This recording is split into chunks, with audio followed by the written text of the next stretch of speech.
Well, I'm the type of guy who never settles down. Pretty girls are, you know that I'm around. Kiss them and I love them, 'cause to me they're all the same. I hug them and I squeeze them, they don't even know my name. I'm the wanderer, yeah, I'm the wanderer. I roam around and round and round and round. Hello and welcome to Choice Conversations. I'm your host, Chris Stefanik. So as some of you may know, a while back I did a parenting podcast with Kevin Geary called Reboot Your Kids. Now, that podcast, we ended up discontinuing it as Kevin just ran out of time. He didn't have the time to keep recording the episodes.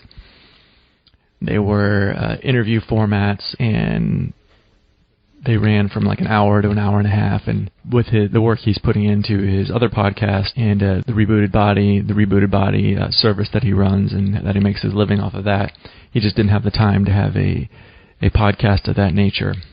Having said that, he has since started a new parenting podcast that is a much shorter format. He is, because he's so passionate about parenting, this new podcast, the Powerful Parenting Podcast, he is going to answer listener questions, just taking one question per podcast, maybe a 10 or 15 minute podcast where he helps the listeners to work through their issues. So I encourage you to check out the Powerful Parenting Podcast.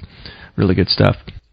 In the meantime, I've decided that I am going to put the Reboot Your Kids podcast into the Choice Conversations feed as part of this switching from the Reboot Your Kids podcast to the Powerful Parenting podcast. The old podcasts were taken down on the Reboot Your Kids website, so you cannot get them there any longer. And I thought just for posterity's sake, it would be great to have them available so that they could help other parents going forward. So with that in mind, I'm just going to put them into the Choice Conversations feed over the next few weeks. And if you haven't listened to them, enjoy them. If you have already listened to them in the past, feel free to skip them or give them a second listen. But I just thought I'd give you a heads up on why you're now seeing Reboot Your Kids. All right, well, I hope you enjoy them. Take care. Welcome back to episode 3 of the Reboot Your Kids podcast, the intersection of real food, authentic parenting, alternative education, and a healthy lifestyle for kids. My name is Kevin Geary, and my co-host is Chris Stefanik. How's it going today, Chris? Oh, it's going awesome. I got up early this morning and went out and did a few sprints, started my day off right. Feeling great now. Nice. We were just talking before we hit record about my battle bag session yesterday, where I was basically using a sandbag, and now I am quite sore. So that's a good thing. Yeah, excellent. So last episode, we did our introduction to real food nutrition and a generally healthy lifestyle. We had a bunch planned. We cut it off at around the hour mark. And decided to do a part 2. So today is part 2. We're continuing the intro to real food nutrition and generally healthy lifestyle. What I want to discuss today is kind of like the activity / exercise / play / sleep, all that kind of stuff. Those components that go into basically making kids a lot healthier than they are now. Let's start with like activity, exercise, play. And starting with the issues, really, that are showing up in kids as far as sedentism goes. I mean, this is one thing that people always talk about. It's like kids don't get outside enough, kids sit too much, kids play video games too much, kids watch too much TV. What's your take on the sedentary side of this? Well, I mean, my take is it stems to lazy parents, or maybe lazy isn't the correct word. Maybe that's a little too judgmental, but it may not be a conscious decision they're making, but people have set themselves up in these lives where, you know, if they're lucky, they're only working 40 hours a week. A lot of them are working more like 50. Then you've got the commute to work, which might be 45 minutes to an hour one way, running errands, all this other stuff that they have in mind.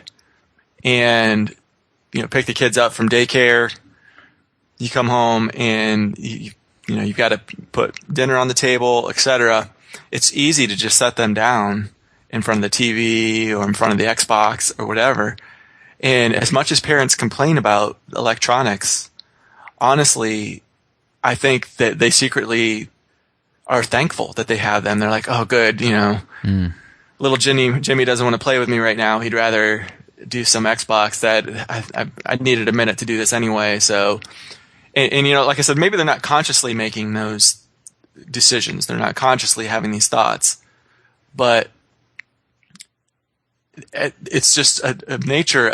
It's a function of how the parents haven't scheduled time to parent, time to be with their kids. And, I kind of wonder, when you signed up for parenting, was this what you had in mind?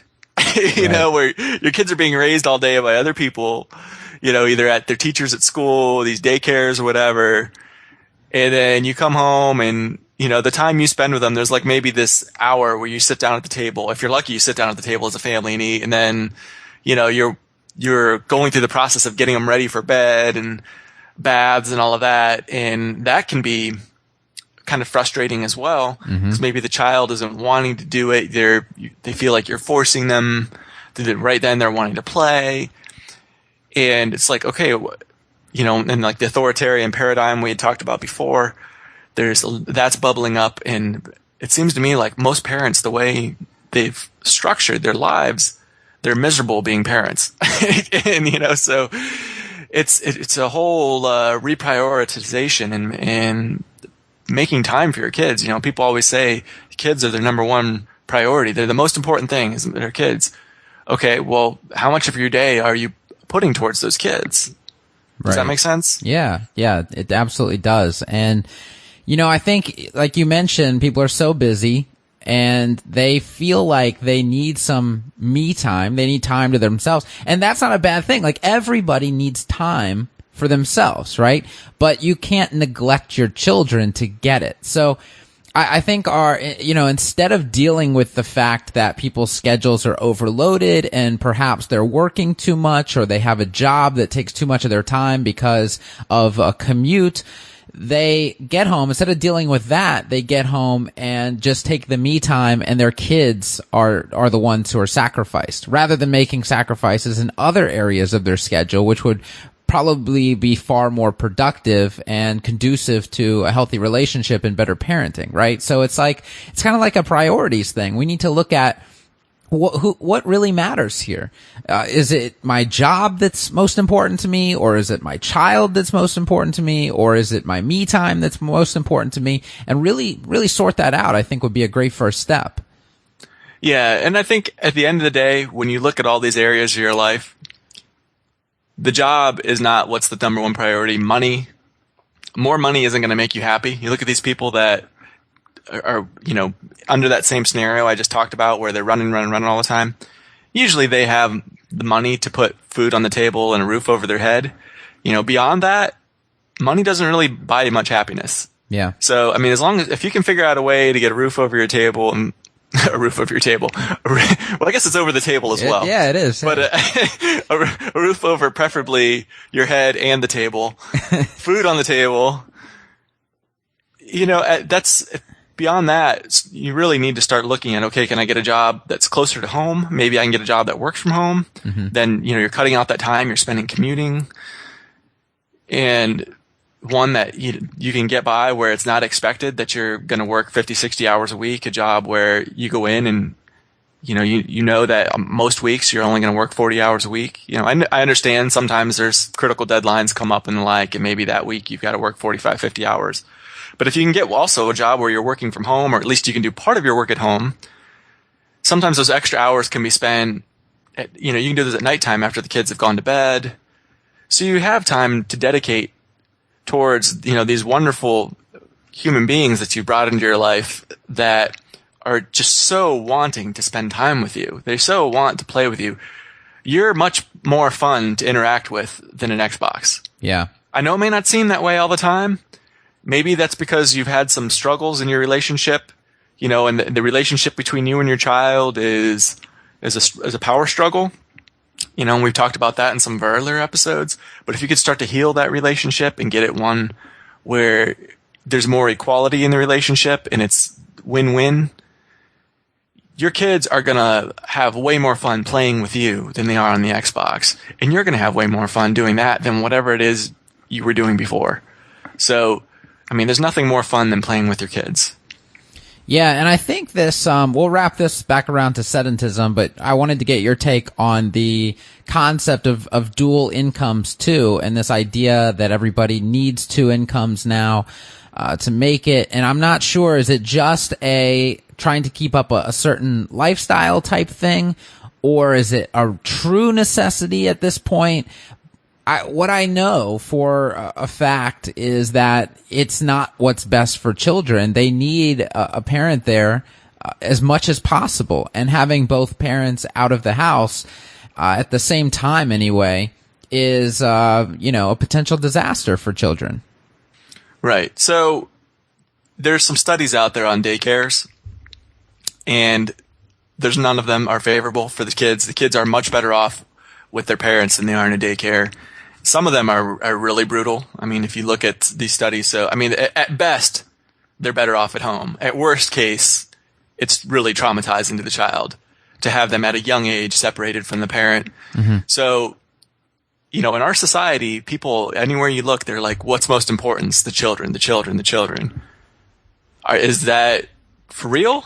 Are those just words you like to say? Is that just rhetoric that you, or do you really put your children as your number one priority? If it is, then you got to start looking real hard at where you're spending your time and what's going on. Read these studies, and you got to make some hard decisions. If your kids are most important, then maybe one of you needs to look at putting your career on hold for a while. Maybe you can, like I said, depending on what your skill sets are, you might be able to do something where you work from home, and maybe you're working from home in the evening. So then you're during the day spending more time with the kids, and at the evening your partner trades off when they get home or whatever. Or you just bite the bullet, and maybe that means you have to downsize and move into an apartment. But you know what? It really doesn't take that much money to put a roof over your head and the table and put some food on that table. So it really doesn't take that much. There's a lot of sites out there that are dedicated to living a minimalist life and how you can cut corners, and how there's a lot of things like that. One of the guys that I had on my podcast, Choice Conversations, recently, I had on Kevin DeSillis, who he has a whole podcast on basically it's finding financial freedom and finding freedom in all ways in your life. But one of the main focuses is financial freedom. And one of the ways to do that is just cut costs. And you can really get by on a lot less than what you think. A lot of the stuff you have that you think you need to have, you don't really need. So I'm guessing most households can get by on one income. That's my thinking. That would be my conclusion as well. I think a lot of people are wrapped up maybe in the idea of, and this is pushed a lot, especially in the US, of this competition mindset of who has more and who is most successful and ideas like that, because, downsizing would be swimming opposite of where everybody else is trying to swim, right? Especially, because I guess people would be afraid that everybody would assume that they're failing to some degree, when in actuality, they're doing what's best for their family and doing what's best for their children. But they think that society won't see it that way, that society will see them as failing, and, oh my gosh, you had to take steps backwards, which really it's steps forward in my eyes. But like I said, society probably won't see it that way. Right. Yeah. Going back to Jake DeSillis on his podcast, he was interviewing this woman, and she was talking about how, they had really cut costs, and she had some internet businesses and was able to stay home with the kids. And, she was talking about her neighbor, or a friend of hers rather, who was this Wall Street banker who was making like $500,000 a year. And, she was making considerably less than that, orders of magnitude less than that. and she had more freedom in her life, and he was more trapped and was not happy. Basically, so because of these status symbols, you know, he had this apartment, you know, in Manhattan, was paying a ridiculous amount of money for that, driving like a Maserati and like all this stuff, and was locked into these payments that he felt really trapped. He's like, I can't quit my job. I'm making $500,000 a year, but I can't quit because how am I going to keep up my payment for this, my payment for that, whatever, and this lifestyle, this image that I'm putting out there, you know, these multiple $1,000 suits and the like. I'm not going to be able to do that if I quit this job. But he had locked himself into this cage that, so I've got to keep going to this job that I hate to have these things that I have to have. And it's like, well, no, you don't have to have that. And if you're not happy, what's the money for? Right. You know, why, if you're not happy, I don't really understand. Or if your kids aren't happy, if you had kids and your kids aren't happy, right? Yeah. Yeah. Well, and I mean, if your kids aren't happy, that's affecting your happiness. There's not too many people that have miserable kids who can just sit there and say, you know what, my life's great. Yeah, my kid's life sucks, but I'm doing awesome. Yeah, exactly. So let's extend this concept of electronic babysitting that we were talking about that coincides with sedentism, because I think it's becoming more and more rampant. It's getting worse and worse. You now see children in restaurants that they can't be at a restaurant table without an iPad entertaining them. I suppose because the parents would rather have them staring into an iPad the entire time than parenting, than, you know, talking to them, and because they have this fear that my child is going to run crazy around this restaurant if I don't distract them or keep them entertained somehow. We have the TVs in the vans, which, you know, if you're going on a really long road trip, you know, trapping a child in a car for 5 hours is unreasonable to expect a child to just sit there and sing themselves songs, right, to entertain themselves. But do we really need a television to go, like, to the grocery store a mile down the road? Because I see them get in, TV comes on right away, we're only going a mile, you know. Can we not talk during this time? Can we not have family relations during this time? So it's just becoming more and more invasive in our lives. Right. I mean, one of the things that occurs is parents expecting inappropriate behavior from their children. So what I mean by inappropriate behavior is taking a very young child into a nice restaurant, quiet restaurant, and expecting them to quote unquote behave and be quiet, be a good little girl at the table for an hour and a half. So because they have these unrealistic expectations, they're not age appropriate, they say, oh, well, you know what, if I stick a device in front of them, their eyes glaze over and they're not running around or just being kids, just being what they're supposed to be, and we can sit through this meal. And then that kind of sets the stage for then the kids it becomes a habit. Then you're only going a mile down the road or whatever. So, I mean, you maybe need to rethink, okay, if I know my child is not going to be able to sit in this restaurant and quote unquote behave. I'm going to be too uncomfortable with the activities you're going to be doing. Maybe pick a restaurant that it'll be okay. Maybe a restaurant where you can sit outside on the patio and the kids can be more loud and if the kid wants to get up and run around, it's not going to be a big deal. Right. So you have to be aware of some of these things, of how your children are going to act, and set the stage for that, of course, ahead of time. And talk to your children, be like, look, do you want to go to this restaurant? If we go there, it's really not going to be okay for you to get up and run around. Is that going to be okay? If they say yes, then you've got buy-in. And you can sit there and talk to them. And if they get up and start running and be like, hey, remember we had that conversation? We said that really wasn't going to be okay here. Would it be okay if you come back and sit at the table? They're going to be real open to that because you've had the discussion ahead of time and they agreed to it. Or if they don't, you can say, okay, well, the other option is we just get takeout and we go home and eat it. Yeah. You know what I mean? So there are ways people don't really think about all the options that are available to them. And instead of adjusting the environment to fit their child, they try to make their child adjust their child to fit into this environment that doesn't work for them. And then they end up being miserable, having to be this bully, authoritarian parent yelling at the kid. And, you know, if I have to say this to you again, I'm going to pull you out of this table and we're going to go outside and have a timeout in the car, or we're going to have a talking to or whatever. You know what I mean? It's, Yeah, it's, I think it's because it's about the parent, right? The parent has this expectation that I deserve to be able to go out and have a nice meal, and you need to be able to come along with me and just sit there and, be good, quote unquote. And then they have this idea, because everybody else who's in the restaurant obviously, is judging them. So they Right. want their child to sit there so everybody knows that they have a well-behaved child. And if their child starts to act up, my gosh, that's embarrassing, because only the children of bad parents act up, right? Rather than just understanding that, okay, this is unreasonable for a child. We need to make adjustments. We need to be creative here, and we need to not care what everybody else thinks. And I think this is a good lesson for just society in general, is to stop judging other parents based on how their children are acting. Like, children act like children. It's not a reflection necessarily of the parent. So I think on both sides we can make adjustments here. Like, people do certain things in their parenting because they feel judged, which is not healthy, but the judgment doesn't help either.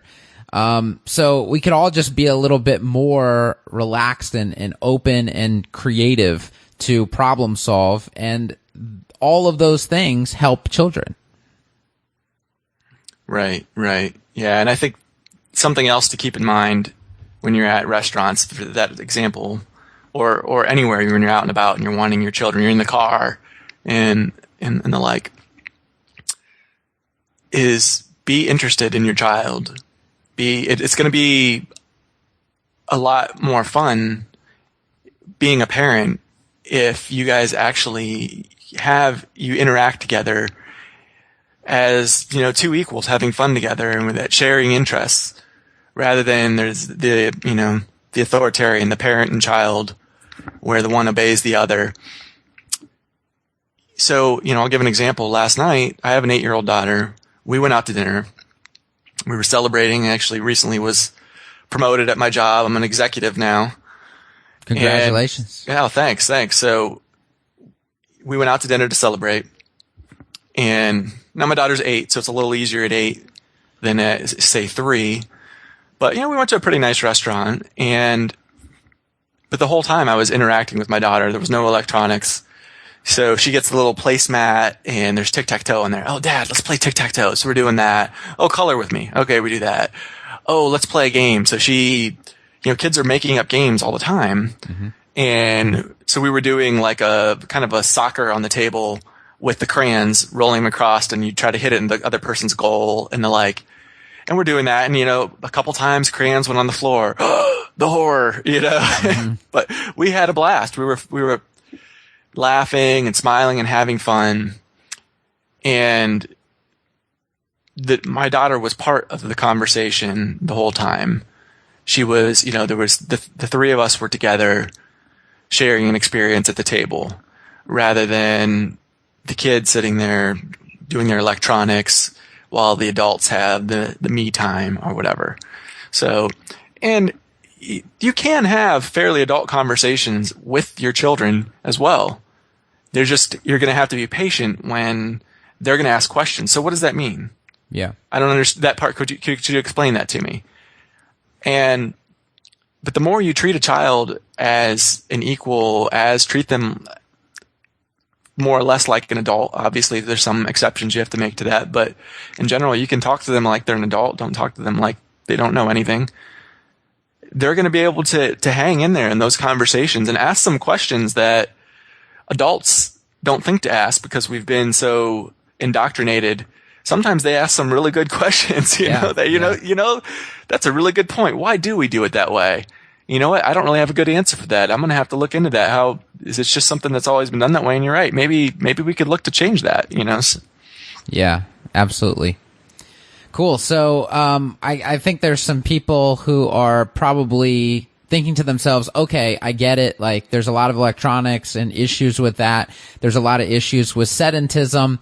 I would really love for my children to go outside and play, but now they're hooked on the electronics. So I try to coax them into going outside and doing some free play and climbing some trees and getting involved with friends. But all they want to do is invite their friends over and play video games with them. So, like, what is my strategy for overcoming this and getting them outdoors and getting them moving? Yeah, that's tough. You probably need to just sit down and talk with their kids and figure out what it is they like to do. So, like I was saying before, if you've already have a good relationship with them where they genuinely enjoy spending time with you and they look to you as a friend, as, you know, somebody that's a wise guide to them rather than as somebody to avoid, because you never know when the next punishment's going to fall. That helps a lot, obviously. But so then, if you've got that in place, they're already considering you as one of their friends. You know, and maybe it starts with occasionally you ask them, "What do you want to do?" You know what? I really enjoy spending time with you. I have a lot of fun. What do you want to do? Maybe they start inviting you to sit down and play video games. So you do that. And that's one way in, and you can then, you know, just to have conversations. What do you like to do? What are some fun things? Maybe you could then interject, hey, you know what? I know you like to play video games. We can do that for a little bit. How about, you know, we play 20 minutes of video games and then I really want to go outside and throw the football around. Would you be willing to go outside and throw the football around for 20 minutes? Or maybe we can make this into a game. Like I said, that the crayons turning into soccer. Kids want to make anything out of games. Anything out there at all, they'll find a way to turn it into a game. So just go with that, right? You know, what kind of games do you want to play? Do you want to go out and invent a game? You know, that sort of thing. Yeah. And if we go into modeling here, you know, I'm pretty sure there's a lot of adults who probably don't go outside and play a lot. You know, they don't go outside and do much of anything really except, you know, sunbathe.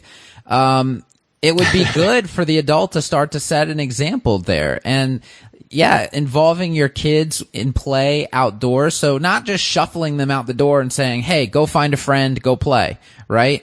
Like going outside with them and engaging in the activity of playing, which your child would probably enjoy a lot more than even playing outside with their friend. I mean, anytime a parent is involved, it's tends to be a lot more fun for children. So getting up and actually doing the work with your child, going outside and getting sweaty, going outside and making up games with them, you know, that kind of involvement is really powerful, I think. Right. Absolutely. So like an example, me and my wife like to go play tennis. And so what we've been doing is we bring our daughter along and there's a park there. And we say, we're going to play some tennis. You're welcome to join us. Or if you want to come along and help us collect balls or whatever you want to do, that's fine. If you want to bring a book, that's fine. Or there's a playground over there you can play. You know, whatever you want to do, that's fine. And my daughter will go off and she'll hit the jungle gym and do that for a while. But she inevitably comes back over and wants to play with us. And so if we just kind of stuck strictly to playing tennis when she's over there, real quickly she'd get frustrated because, you know, she's not dumb. She can see she's not as good as us. Mm-hmm. You know, we're adults, developed. We've had a lot more practice at this game. And tennis is really hard for somebody who's just starting off and who's, you know, just getting it over the net can be a struggle. Mm-hmm. So, of course, we really quickly adjust the game. When she comes over, we're not playing tennis like you would see at during Wimbledon. Not that we're playing tennis that looks anything like Wimbledon, even if my daughter's not involved. But you get what I'm saying. It's no longer really recognizable as the game of tennis anymore. It's now about, how can we make this fun for my daughter? How can we set it up so I'll just be kind of lightly serving it directly to her, you know, to get her. So wait, she has a chance. You don't ace her and then go boom, spike, take that. Yeah, and no, but you know, so just find ways, and if she's not. Sometimes we'll be sitting there. There's been times when she said, you know what? I just want to throw the ball. Can we do that? And I said, oh, yeah. So just put the rackets down and we're throwing the ball across the net. And she'll want to develop a game into that. Well, let's do some scoring where, you know, if you catch it, you get 3 points. And if you catch it and then throw it real fast, you get a bonus point, or, you know, and just go with it, whatever. Yeah. And I think, that's a great point, because a lot of people have a hard time with that. Their kid comes over and they see them playing tennis. So, okay, you're interested in tennis. Let's start doing some tennis stuff. And then the child's like, well, I want to throw the ball. And the parent says, well, that's not tennis. If you're not going to hit it with a racket, then we're not going to play. And then it gets into this like idea of you need to fit inside this box that I have in my mind, or we're not going to do this. And so I think it's really important to be open to just getting the child involved in whatever way they decide they want to get involved. That doesn't mean they're never going to play tennis, right? It doesn't mean they're never going to hit the ball with a racket. So it's just getting them involved and making sure everybody's enjoying their time together. Right. What you don't want to end up happening is when you're outside playing sports with your kids is that you end up becoming a really bad school teacher. Right. Okay, that's not the right way to play tennis. You've got to do it this way, or, think about the bad teachers you've had and how much fun you had sitting in the classroom with them. And that's what you become in a lot of these parents you have an interest in tennis? Let's get you in organized tennis. We'll set you up with lessons or maybe get you in a league. And all of a sudden there's all these rules that they weren't really asking for all of that, Yeah. You see this in, when I was teaching martial arts, you would see this a lot, that children have an idea of what martial arts is. They see it on television or in cartoons or whatever, and then they tell their parents, that's what I want to do. And then their parents bring them in, and, there's a system, and it is structured, and there are rules, and, it is what it is. And then the child decides, well, this is actually like work. I thought martial arts was, I just magically had these skills and I could go kick and punch stuff and it would just be fun all the time. And instead I'm having to do like push-ups and I'm having to do sit-ups and all this other stuff. And, and then if you kind of change the program to have more fun with the children and eventually get them around to being more serious about martial arts if they are really interested in it, then the parents kind of push back against that. They're saying things like, well, this isn't difficult enough, or you're not being hard enough on my kid. I brought him here for discipline. Martial arts is supposed to be for discipline, and you're not, putting them in timeout. You're not punishing them for anything. You're not forcing them to do push-ups when they do something wrong. What am I paying for? So it's like, you can't win. Like, you can't win with the children. You can't win with the adults. It creates an entire system that's just so, and that's the one reason why I got out of it. Like, it's so hard to make it work. Right. I think the goal should be in that kind of scenario that it's fun for the child, that they actually want to come back and do martial arts, that they want to come back and play tennis and things like that. And that's kind of what you have to keep in your mind is, okay, I want them to enjoy this. Yeah. And look at what's working. Sometimes you're playing, the kid's not really interested in something more disciplined. They just want to play. So go with that. Other times they might say, you know what? I'm really enjoying tennis. I'm watching other people on the court that are playing more serious. And maybe I'm watching some matches on TV and starting to understand the intricacies of it. I want to get good at this. Mm-hmm. And then for them, they're enjoying being the more disciplined approach because they now have a goal and it's intrinsically motivated. It's not something that the parents are forcing on them. They're wanting to do it. And so then they're enjoying it even though it is this more disciplined approach. But you have to let them discover that and have their own goals. Yeah. Going back to the martial arts example, you can tell easily intrinsic motivation versus extrinsic motivation. The intrinsically motivated kids are the kids who come and they work hard and they listen to every word you say and they want the details and they're practicing at home on their own. The extrinsically motivated kids come in and they do the very minimum and then they say, why haven't I tested yet? Why haven't you given me another belt? When do I get a stripe? What do I have to do to get all the, the furnishings, the stuff that looks good and sounds good? And they really don't care at all about making their technique better or getting faster or getting stronger or anything else. They just want the prizes, right? And you can tell, like, that kid is not supposed to be here. They don't want to be here, right? So let's put them in something else that they enjoy. But parents get in this mindset of, well, you started, now you got to finish because you can't be a quitter, and so on and so forth. So it's just, it's very frustrating. Right, right. And the other thing to keep in mind here with that specific issue, you made a commitment. Do you want to, you have to keep your commitment. Do you hold yourself to that standard? Do you hold your wife to that standard? Right. If your wife starts a yoga class or something and she just hates it, are you going to say, well, honey, you can't quit that yoga class. You made a commitment. Right. Yeah.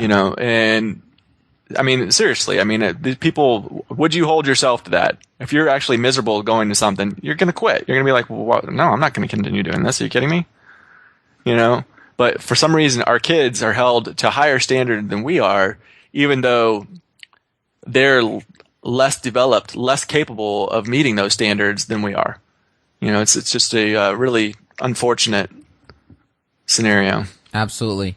So one thing I'm researching a lot lately is how the brain works in terms of movements of the body. So there's a lot of research that shows that if the body is not moving much, then the brain doesn't work nearly as well. And I think I'm just going to try to recall this off the top of my head, but there was a study that basically showed if somebody exercises regularly, they'll score 10% higher on a test without any extra study, without any extra knowledge or anything. They take a test when they haven't been moving at all versus taking a test after they have exercise or been in an exercise routine, automatic 10% higher score. And there's a ton of other research that just shows that if you stop moving physically, your body, your cognition, everything about your brain just starts to be depressed. And you start exercising again, you start getting active again, especially if that activity involves a lot of free play, which tends to be more creative in nature. The brain fires back up again and just everything lights up. So we have this idea of taking children and putting them in a school system where we're putting them in desks all day, where they're sitting and they're not being very active, while at the same time trying to quote unquote educate them, make them smarter, have them, take tests and show their knowledge. But those two things contradict. So we're putting them in an environment where they're physically not moving much, which depresses their cognitive abilities while trying to improve their cognitive abilities.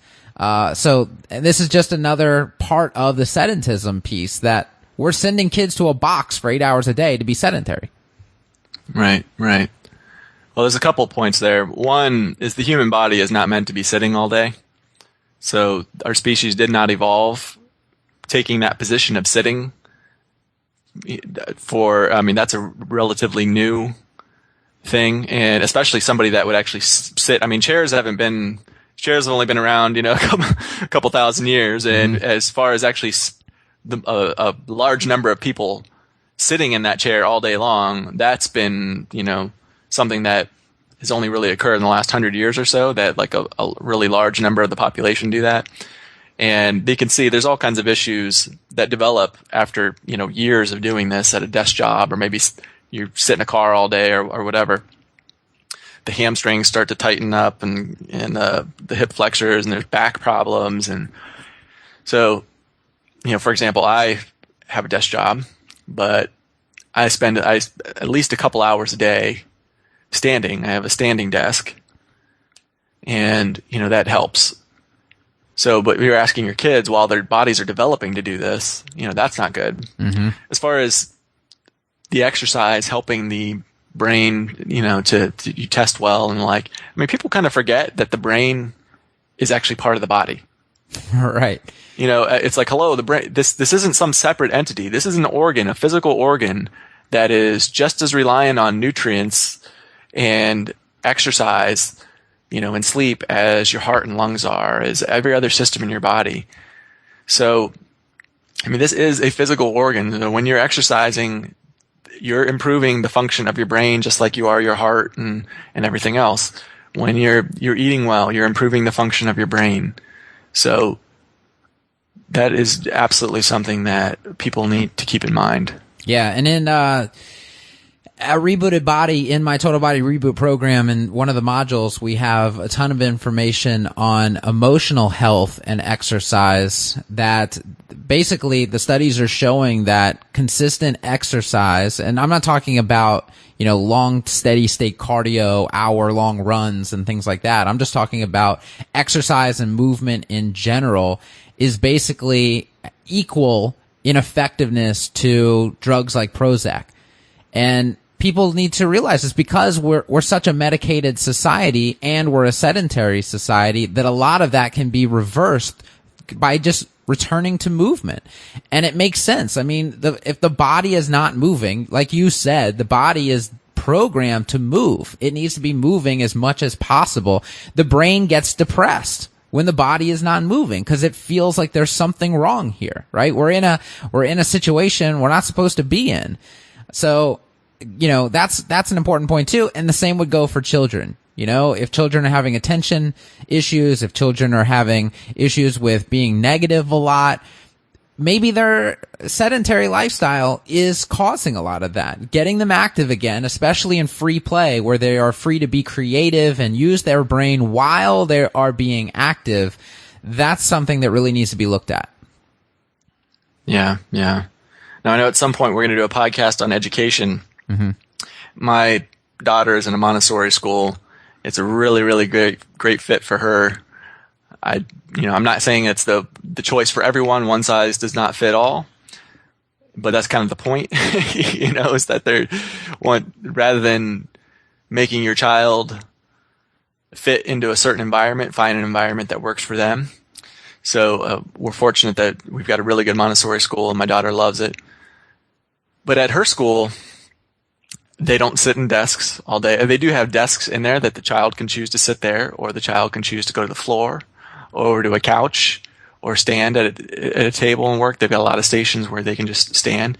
And so the child can move around and, they're not stuck in one little spot all day long.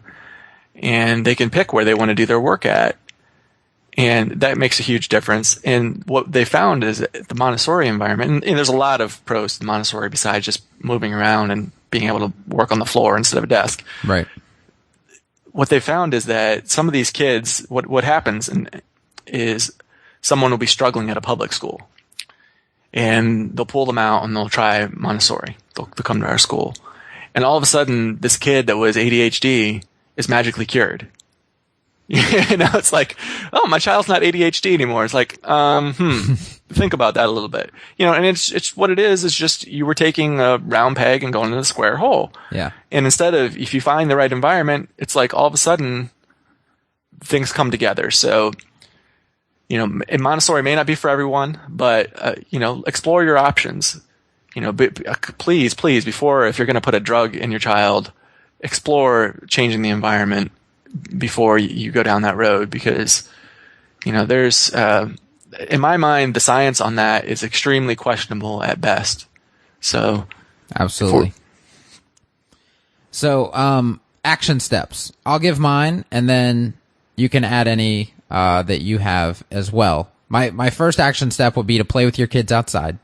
My second action step would be to let them free play as much as possible. So not planning anything. And I think we kind of talked about that when you're playing with your kids, not to try to plan the outcome or plan the process at all. Get kids involved in activities that require brain power and problem solving, especially while they are physically moving and active. Getting them to experience in order to learn stuff. So not trying to teach them about things perhaps with necessarily books or just books, but combining experience with learning is always the best way to do that. And then there's another side of kids being sedentary where they are not allowed to do things like climb, wrestle, roughhouse, so on and so forth. Those are quote unquote against the rules, but kids need to be doing that type of stuff. So that's another way to get them moving and active, is to let them be kids, right? Let them be kind of rambunctious and not set unnecessary rules on their behavior in that regard. And it's not really behavior. It's play. That's what kids do. They play, and that's how they learn. And if they get bumps and bruises, that's part of the learning process as well. And then my last action step would be to migrate away from electronics as much as possible. There are plenty of games and activities and toys that don't light up and blink and have, we don't want the toy to do the act of entertaining the child. We want the child to entertain themselves through the act of using the toy, I think would be the better description. Right. Yeah, I just would kind of embellish what you've said. So you said, find ways to use their brain when you're playing with them, preferably outside. Like I said earlier, kids will turn anything into a game.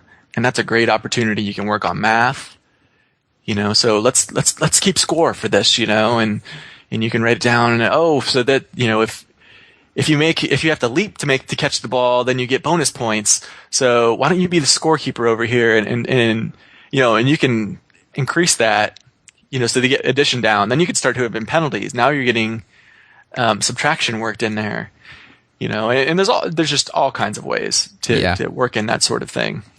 And if you like to go out on hikes, my daughter loves to hike and go in nature.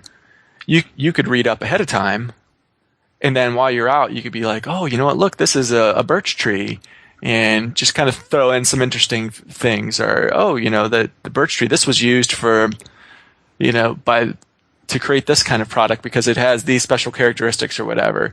And just figure out, kind of take cues on what your child's interested in, and if they show a lot of interest, then you can dive more deeply into that. And you could even ask, you're like, oh, would you like to get a book on that? I mean, libraries now, there's so many books aimed at children, at, science-based ones for really any age of, any level of development, starting from very young to, teenagers and the like, up through adult. So if they find something they're interested in, latch onto that and just provide them the materials for them to learn more. Yeah, that brought up something that you had talked about, picking berries on a walk in one of the past episodes. I can't remember exactly which one it was, but turning those types of things into learning, like if you pick wild blueberries, for instance, and your child's eating them and like, I really like these, and you can just pose questions like, what is a blueberry exactly? Like, how does it grow? What is in it? Is this healthy for me? Do you want to go get a book on blueberries? And then that can morph into, can we grow blueberries? Perhaps we could get our own blueberries to be growing in our backyard. How would that be done? And just like go on this exploration with your child through this process, and bang, they're learning about first finding information that they don't know the answer to, right? How is that done? And then they're going through the process of learning about this real food, which gets them involved in the process of healthy eating and understanding, why is this good for me? And that brings up a whole host of other questions, right? So it's like this one act can be an entire week or month long process of learning something new. And that's how you get children to learn. They've already shown interest in this, right? So I think that's a great thing for people to think about. Right. And a key component of this is to be interested in what your child is interested in. So, I mean, a lot of parents want their kids to be interested in what they're interested in, and they're kind of keep pushing that on them. And, you can subtly work that in there and try, of course, if you like tennis, expose your kids to tennis, but pay attention to what they're interested in and then work on that. That's where you're going to have your best success, if you're actually paying attention to what they did. It's like if you said, Chris, let's go to the gym and do some martial arts or whatever. And I'm saying, well, I'm not really into that, but all right, I'll try it. And we go, and then I'm like, yeah, that was okay, but I don't know that I really want to go back. Well, no, come on, let's go next week. At some point I'm going to be like, okay, Kevin, are you paying attention, to your friend over here? I'm not really into it, Yeah. So pay attention to what your kids are interested, become interested in what they're interested in. Now, in this case, I might say, Kevin, I'm not really, maybe if I wanted to make our relationship, because of the relationship, and I was wanting to really get closer to you, I might say, I'm going to give it a try. Even though I'm not that interested, I'm going to give it a try because I really like Kevin. I want to have a close friendship with him. Something like, especially like, I'm sure all of us have done this with our spouses. Anybody who's got a significant other might say, you know what, that's not really my bag, but because my relationship to you is really important to me, I'm going to try to be interested in this. And a lot of times you end up becoming interested after you just kind of get over that initial period. And it may be some of it's driven by the other person or whatever, but do this for your child. And another thing that you'll be modeling to them how it is when you have a relationship with someone and you're interested in that person. That means therefore you're interested in the things they're interested in.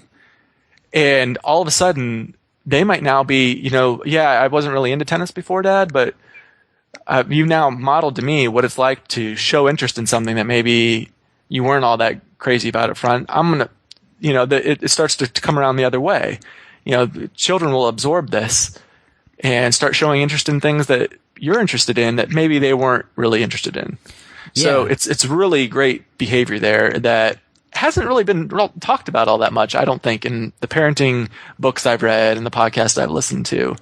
It's just that cultivating an interest in somebody else an interest in their activities because you're interested in the person. Right. It's an extension of empathy, really. And it's kind of a lesson or it's like the antidote to narcissism. I mean, we have a society where there's a lot of people who, well, no, that just doesn't interest me, so I'm not going to participate. Where, even if, like you said, they really care about the relationship with person, it's still like, nope, that's not me. That's not what I do. And I only care about things that, I really love. So no, I'm not going to do it. But we can cultivate this extension of empathy where it's like, you know what? I don't necessarily, and it's not my favorite thing, but I'm not going to die doing it, and I really care about you. So yeah, I'll participate and I'll try to be as interested as possible in it. And I'm doing this because I love seeing you being happy, right? And this is just something I can offer. I don't always need to do stuff for myself. That's a good lesson for kids to see. Like you said, modeling that's really important. Right. And to just go over one other item that you had discussed as well, and this one, I'm sure a lot of parents will be able to relate to this. You said, let the kids climb trees, let them take risks where they might get hurt, and they'll figure it out. They'll learn quickly what their boundaries are, whatever. I struggle with this. I think there's probably something instinctual in this where you want, you worry about having kids. Once you become a parent, now there's a whole new set of worries that never existed before. Yeah. So, when I see my daughter climbing a tree, I could be like a nervous wreck. So, recently I was out hiking with my daughter, and we're hiking along cliffs, some areas where it was cliff faces and the like. And what I found for me is, in some cases, I need to just walk away and let them do it. Mm-hmm. So if my daughter loves climbing trees, but I'm pretty miserable if I'm there watching her climb a tree. Yeah.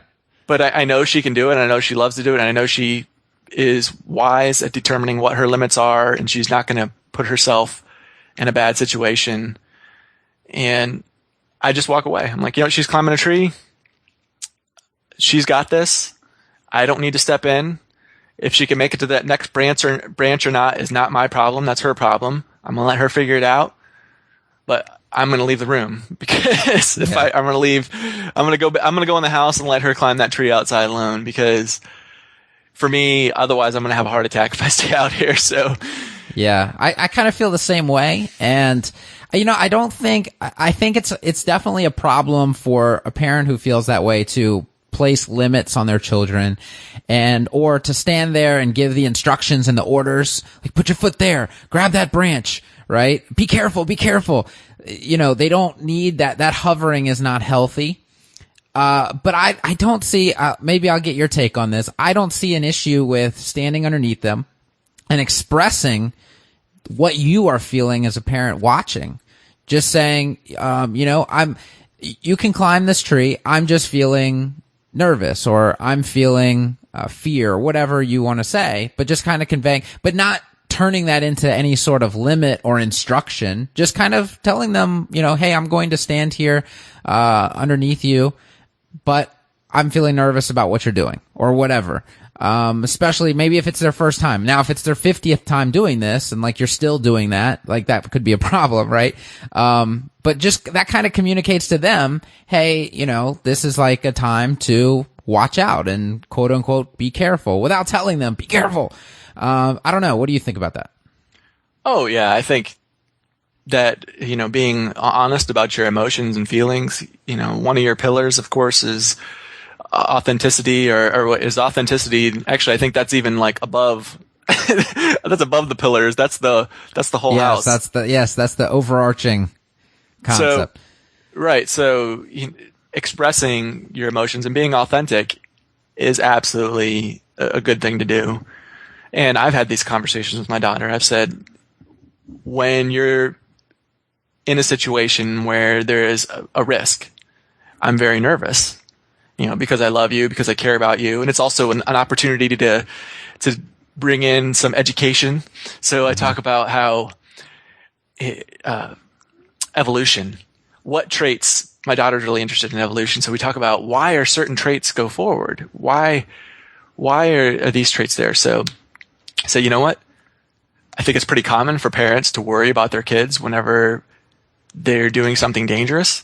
And let's think about why that could have been a trait that, can you tell me? And she'd be like, oh yeah, maybe parents that didn't care about their kids' safety and well-being were less likely to pass on their genes than ones where their parents did care. So that kind of gene propagated forward, and that's why you're a nervous wreck whenever I climb a tree. I get it now, Dad. Yeah. So it's kind of neat that you can bring it all together. But so yeah, I've talked to her about it, and I've told her, I'm like, yeah, I don't really have fun being around you when you're taking risks, because I'm so nervous about it. And then that's me. That's not anything to do with you.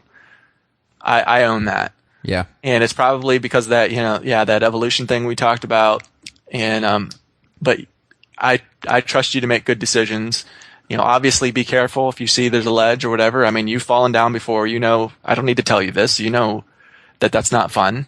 So, I know you're going to make good decisions, and I'm probably just in those situations gonna separate myself from the scene. So yeah, whenever possible. But yeah, definitely express your emotions, in a healthy way. Not you're making me uncomfortable right now. You're right. making me miserable. But just hey, I am uncomfortable. Here's why.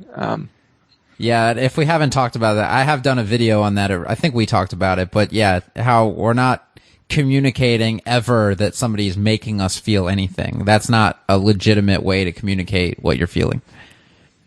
Right. Cool. So we got about 6 minutes. I'm trying not to let these go over an hour. I want to get to sleep real quick because it's so important, and it's just going to be a little crash course in sleep. And because I'm sure that this is going to be touched on in multiple podcasts in the future. But kids need to have a good focus on sleep, or parents need to have a good focus on getting their kids to have a good focus on sleep.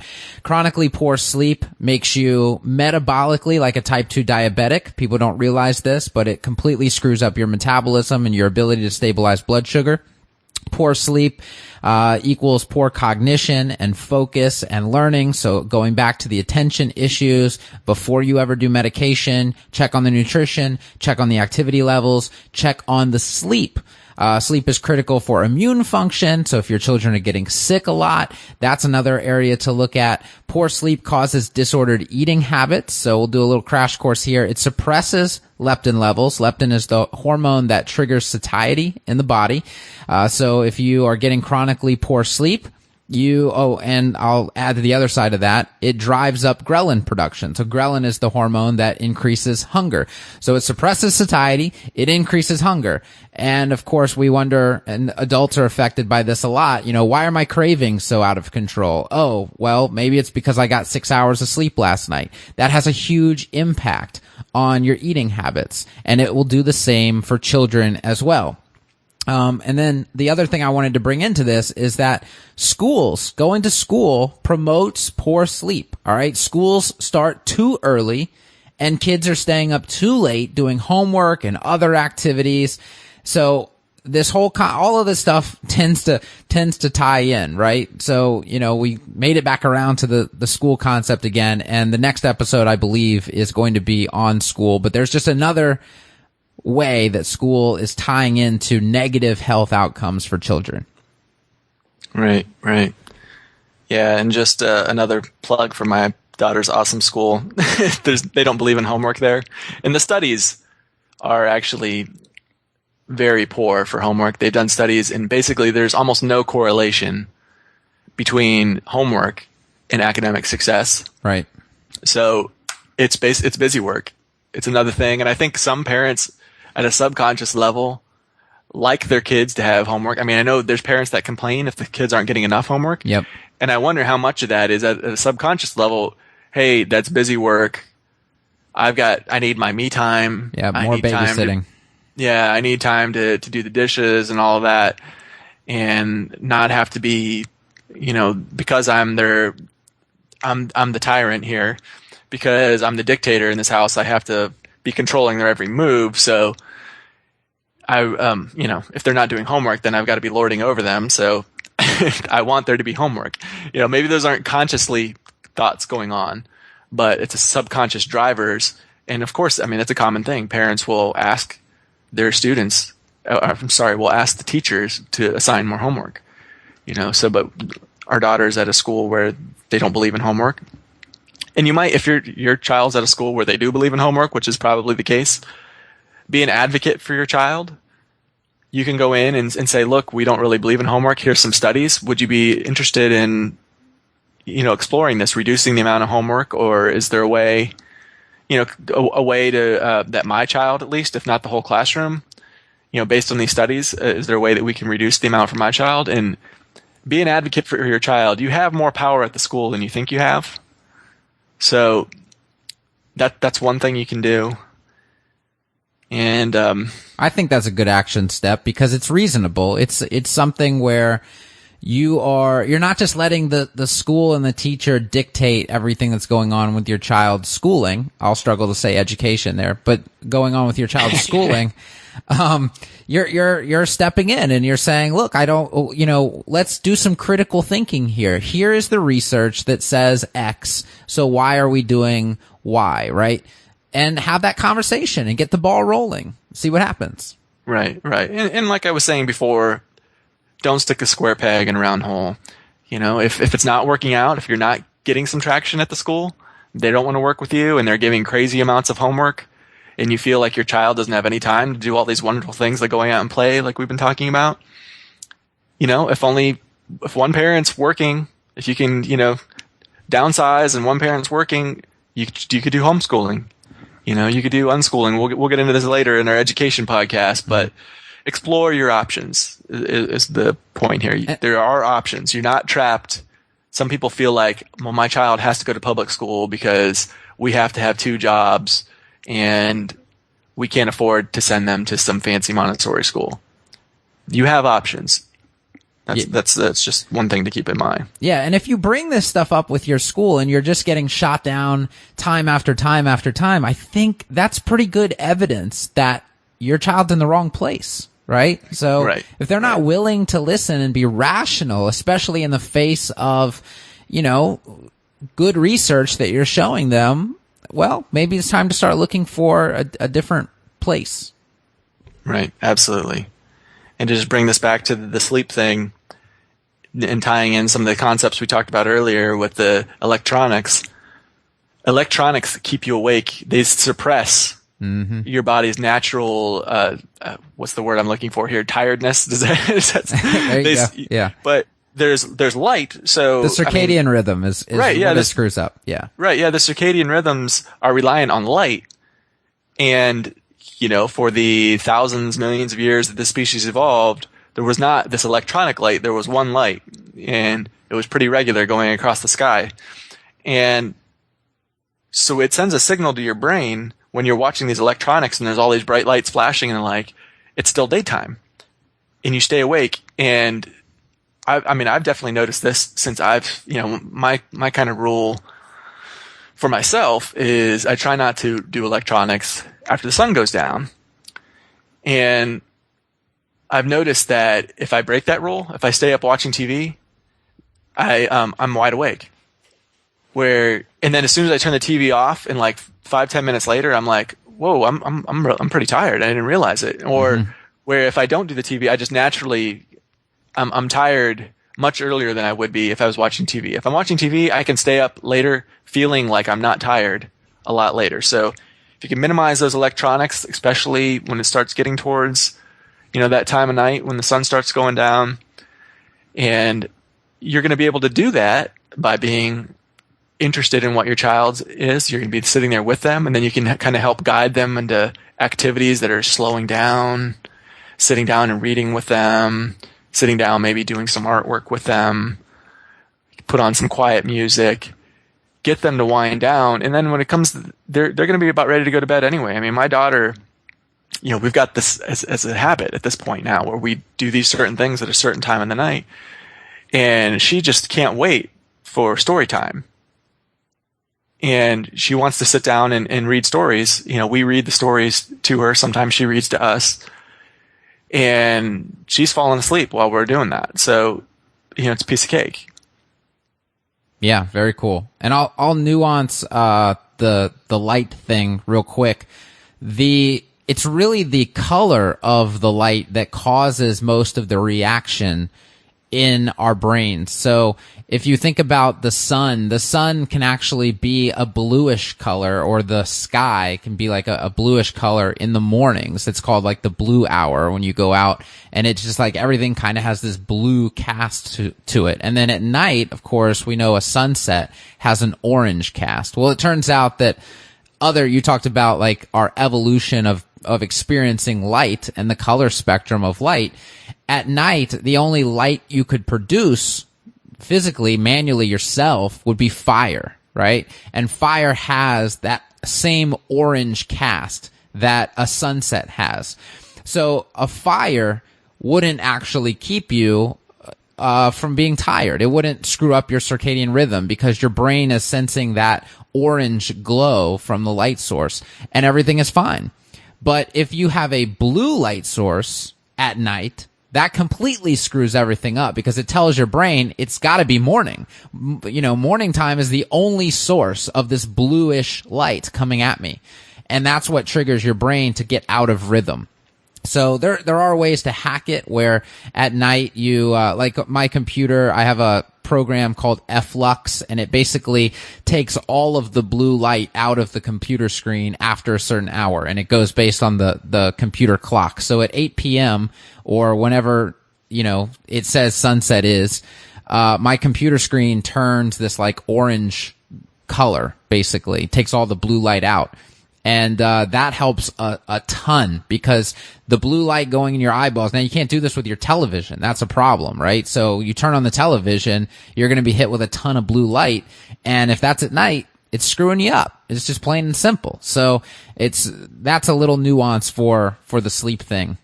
Yeah, I have that application as well running. It's a free one. You can go to download.com and search for f.lux. And I recommend everybody do. That's an action you take right now if you're on electronics at night. Yeah. You can also pretty easily get amber glasses. Mm-hmm. So those are real cheap. You can find on Amazon. They're like $5 or whatever, and that will block all the blue light.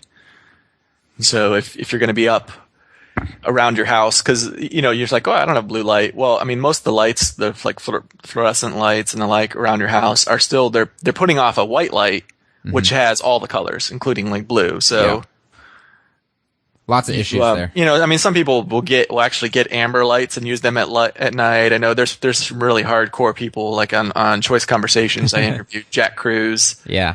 Who's real hardcore. When the sun goes down, he lights up his fireplace and uses candles and the like. I mean, amber glasses are a real easy way to not have to go caveman on it. Carrying a torch around your house, you just put some amber glasses on and you're covered. If you're not able to get you're going to bed at shortly after the sun goes down or whatever. If for whatever reason you're not in tune with the sun cycle, you can use amber glasses and the like. But yeah, and if you want to, the fastest way to correct the cycle is if you are screwed up. Is making sure you're cutting off all blue light at night. But then when you wake up in the morning, get outside like immediately. Like walk right outside and just stare at the sky and like get as much like naturally occurring blue light in your eyeballs as possible. And just do that every morning, and that will quickly start to reverse. As long as you're not pouring more blue light in at night, that will quickly start to correct the issue. And if you guys want more information on sleep, I wrote a complete guide on sleep with Evan Brand. A ton of research in it. It goes through nutrition for better sleep. It goes through supplementation for better sleep.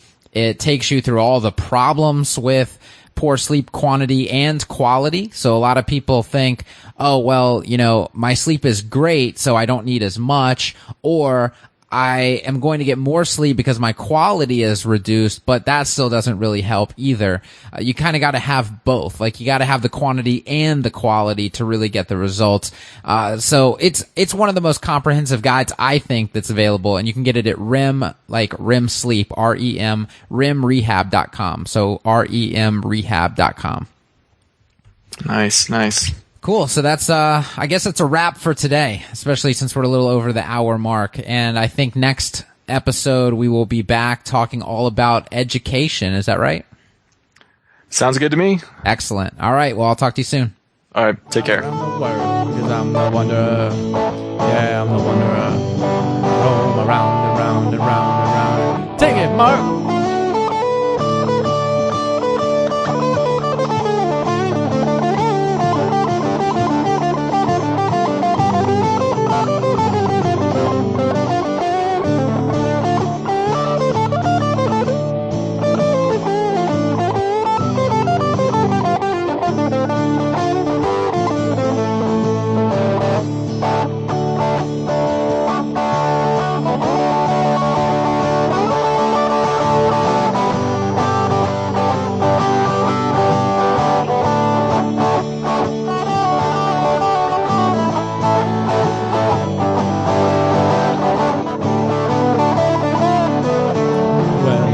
From town to town, live life without a care. I'm as happy as a clown, with my 2 fists of iron, but I'm going nowhere. I'm the type of guy who never settles down. The pretty girls are, know that I'm around. I kiss them and I love them, 'cause to me they're all the same. I hug them and I squeeze them. They don't even know my name. They call me the wanderer. Yeah, I'm the wanderer. I roam around and round and round and round. Yeah, I'm the wanderer. Yeah, I'm the wanderer. I roam around and round and round and round. One more time.